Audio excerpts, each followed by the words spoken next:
A couple weeks ago, I was having a conversation with a web3 founder who was building an Ethereum marketplace. And after 30 minutes into our conversation, I had to tell him something and I had to be very truthful with him. I said that he was competing in an incredibly saturated industry that was already monopolized by a handful of very competitive and very large teams. He was competing against OpenSea, against Magic Eden, and against Blur.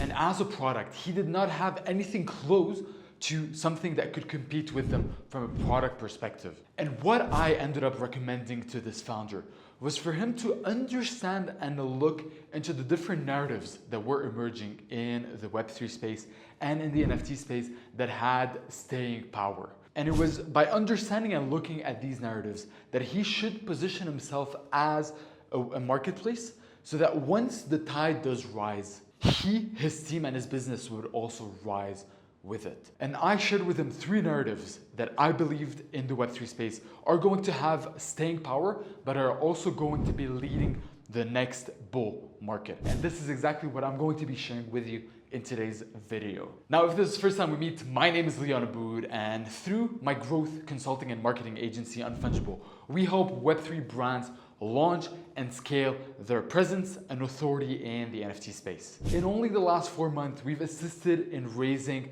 over $35 million through the different brands that we work with on both NFT mints as well as token generation events. And I make these videos for free to help you kickstart the growth of your NFT project and Web3 brand so that one day, when you are ready to move to the next level, you can come to us and partner with us at Unfungible. So here are the 3 narratives that I believe are going to be the leading narratives for the upcoming bull market. Let's first start off by defining what a narrative is.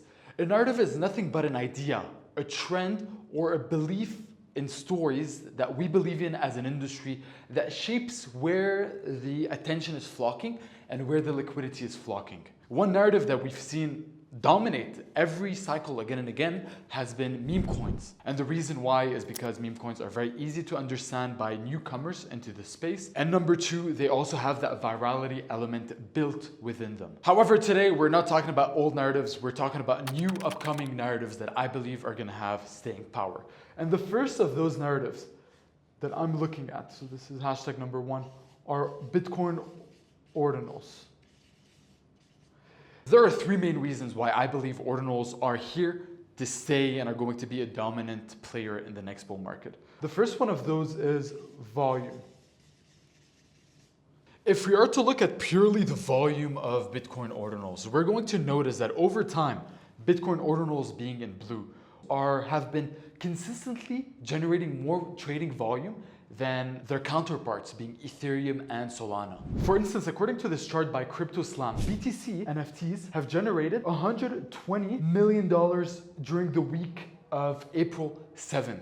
In comparison, has only generated $46 million in trading volume. And finally, Solana is currently sitting at $35 million of traded volume. So what we see right here is that BTC is absolutely crushing it when it comes to market volume, with over 2.5 times more volume, more activity, and more liquidity flowing towards BTC. The second reason why I'm so bullish on Bitcoin Ordinals and believe it is going to be one of the leading narratives that us as founders can build upon and position them ourselves as expert leaders is because of number 2, of the actual BTC narrative, aka also called Provenance. I'm sure you've realized this if you've been in the NFT space for a long enough time. A lot of what moves the space and makes our space appealing are the stories that we tell ourselves. And Bitcoin, compared to Ethereum, has innately built into it a story that is incredibly powerful. One thing that is very common that Bitcoin users, Bitcoin maxis, or people that are investing in Ordinals is they often point to provenance as one of the leading facts that is going to make Ordinals stick, and that gives them an innate value compared to Ethereum NFTs or Solana NFTs. With Bitcoin Ordinals, you have the ability to inscribe a picture or a piece of data. That can be a JPEG, that could be an image, that could be music, that can be a video. You have the ability to inscribe a piece of data on a specific Satoshi on a Bitcoin. So what that means, all of a sudden, you have the ability to attach a piece of information to something that has historical value. For example, there's one NFT project that has done an incredible job at using that innate storytelling that Bitcoin offers. The project is called Pizza Ninja. And one thing they've done is that they've inscribed their images on the exact Satoshis and the exact Bitcoins that were used during the famous $300 million pizza purchase. Another example of this is if we are to go on Magic Eden, you can actually purchase rare sats on the Magic Eden platform. Magic Eden will literally tell you that this specific sats were minted by Satoshi Nakamoto himself. They are part of the first 1,000 blocks that were ever minted. These are sats from the very first 10 Bitcoins that were sent by Satoshi Nakamoto to Hal Finley in January 2009, and that these are part of the first Bitcoin of the 9th block. So in terms of provenance, you can all of a sudden see how Bitcoin allows for a new layer of storytelling. Let's say you are to get married. What you could do is inscribe a picture of your wedding day on a Satoshi that was minted by miners on that specific day. This is a narrative, provenance. Provenance is a narrative that is part of Ordinals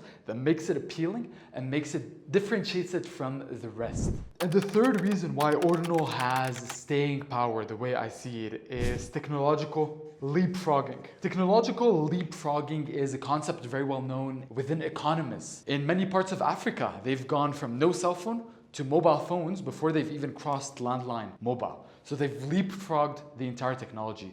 And we're seeing the same thing happening with Bitcoin today. Although the technology is not as advanced as is Ethereum, it doesn't need to be.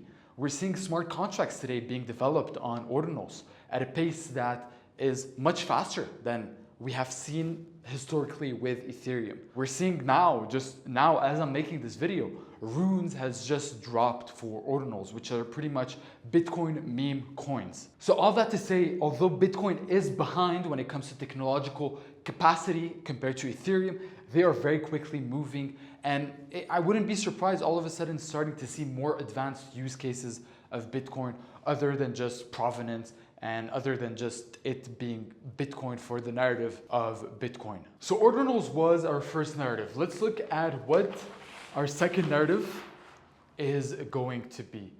So the second narrative that I'm excited about is going to be RWAs, also known as real world assets. This is a really interesting point, and a lot of people are making the argument that RWAs are going to be the first major use case of blockchain technology across multiple industries. There was a piece of study conducted by Boston Consulting Group that came to the conclusion that by 2030, the total value of tokenized assets is going to stand at $16 trillion. Binance Research also has a similar stat that says that in the next 5 years, we're going to see the RWA/tokenized asset industry 52x from what it currently is today in 2024. And right here I have page 6 from Boston Consulting Group's research. But the reason why real world asset becomes really interesting is they allow greater liquidity flow to assets that perhaps would not have been liquid. Let me read you a part from Boston Dynamic Group's research,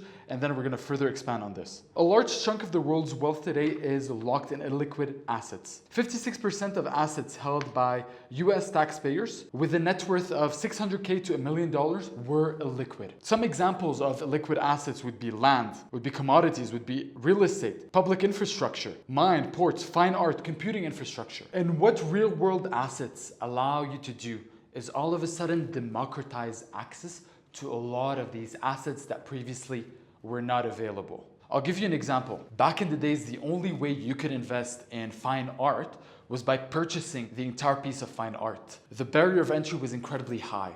But now, all of a sudden, with real-world assets, you're going to have the ability to own a fraction of a Mona Lisa, a fraction of a Picasso. So all of a sudden, it allows the entry of new people. It will create greater liquidity flow within assets that previously were only safeguarded to either the elite or were illiquid assets that were pretty hard or impossible to move quickly and swiftly. One of the projects, for example, that we are working with, what they are doing is that they are tokenizing real estate assets. Before, let's say you wanted to bundle 100 investors to invest in real estate. You can't really tokenize the utility of that asset. This specific point was even mentioned in Boston Consulting Group's inability to fractionalize inherent utility. For example, sharing a living space in a house with 100 investors. You can't do that. But now, thanks to fractionalization, you have the ability to bundle a bunch of people and invest in real estate. Even BlackRock, for example, they've spoken about how an Ethereum ETF would open up the way for greater tokenization of real-world asset. So all that to say, in a nutshell, real-world asset, the reason why I believe it has staying power is because it is going to eliminate technological challenges to fractionalize assets. It is going to democratize people's ability, and it is also going to facilitate the user journey and the user experience as they try to invest in these assets. So for you, if you personally find this fascinating, I generally believe that RWAs are going to be one of the big narratives over the next decade. So consider, if you're still trying to position yourself, try to dive a little bit deeper into this, understand the challenges and the opportunities that exist within that industry, and how you could come in as a founder, as a builder, or as a content creator to fill in that specific void. So that was narrative number 2. Narrative number 3 is Web3 gaming. And this is one that I will say I'm speaking from personal experience and personal exposure. Over the last 4 months, we have worked with so many incredibly funded teams that are building incredible products in the Web3 gaming landscape. And one thing I'm going to tell you, the reason why I believe gaming is going to be a leading narrative next bull market is because the gaming production cycle of a lot of games is oftentimes 2 to 5 years, oftentimes 10 years for more advanced RPG, MMO, universe games. So what we've seen in the previous bull market is we've seen a lot of new teams getting funded. A lot of new teams get their ideas funded by the public through NFTs oftentimes, or new teams coming into the space, bridging from Web2 to Web3 to start building. And now, 3 years into the bear market, we're starting to see some of these games. We're starting to see some of these products roll out in the market. We're starting to see more liquidity flowing to the gaming ecosystem. For example, one of the clients that we're working in, Bloodloop, they have recently opened registration for their Web3 game, and they've received 600,000 registration in only a couple weeks so far. That's over 500,000 people in an industry that is only made up of a couple million wallets. And I'm not gonna bore you about the boring stuff with Web3 gaming, of why Web3 gaming is incredibly appealing, because you get to use your skins and you can transfer them to other games. We all understand how that would work. But from a marketing perspective, the reason why I believe Web3 gaming is so powerful, from a marketing perspective again, is because if you are to draw a spectrum, there's 2 ways a game production company can win with their game. Number 1, they have the ability to acquire a customer for very cheap. Number 2, they have the ability to retain a customer for a very long time. And having a good game that can retain people, obviously this is where having a good game is important. But we're in a world today, and this is something I've heard from dozens of my clients, whether it's Overworld, Jeremy from Overworld and Exterio, Bloodloop, Nifty Island, all of them who used to build Web2 games that are now in Web3 have mentioned the same thing.